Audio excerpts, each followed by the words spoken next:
After the demoralizing and abysmal ending of The Mandalorian Season 3, fans of the Star Wars universe, if there are any left, have been left in somewhat of a dry spell in regard to content.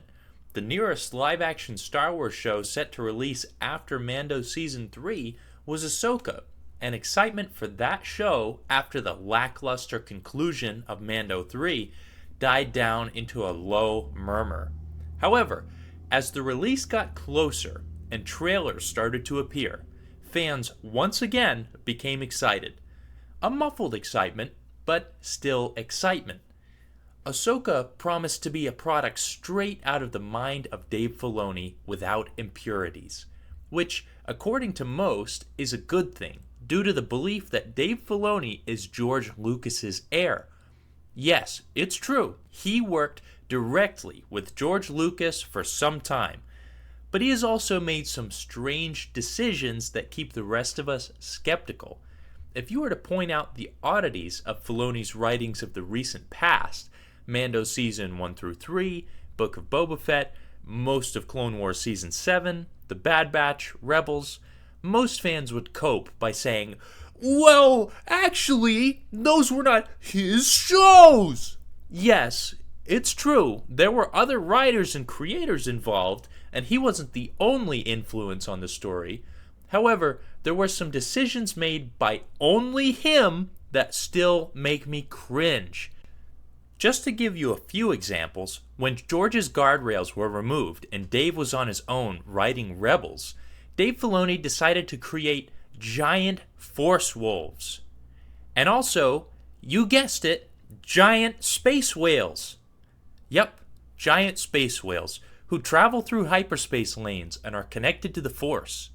Also, he decided to cover AHSOKA, his fanfiction character, with unfathomable plot armor.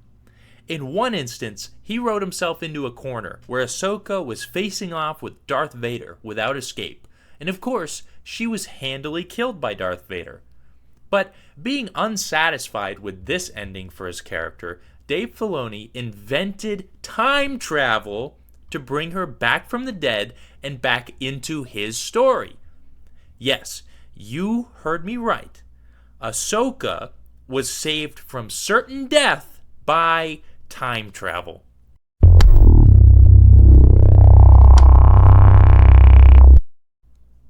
Well, regarding AHSOKA Episodes 1 and 2, I wasn't a big fan of Star Wars Rebels, so I didn't really watch it.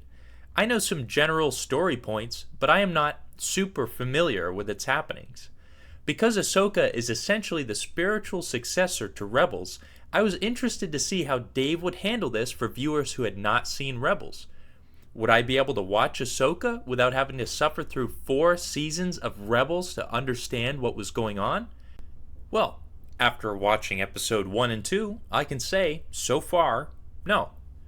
It's of course too early to make judgments about the show, but so far, from what I have seen, Dave Filoni has made an intentional effort to slow down the pacing and allow for world building and character introductions to take place. I would say that this does not happen with the efficiency of a show like Andor, but it is a positive step in the right direction. Maybe it was a little too drawn out, but I'm not going to knock them for it because I want them to do this.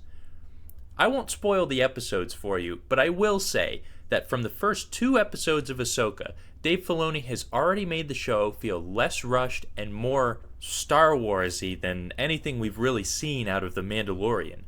The cinematography is also very akin to prequel camera work, and the special effects are always gorgeous.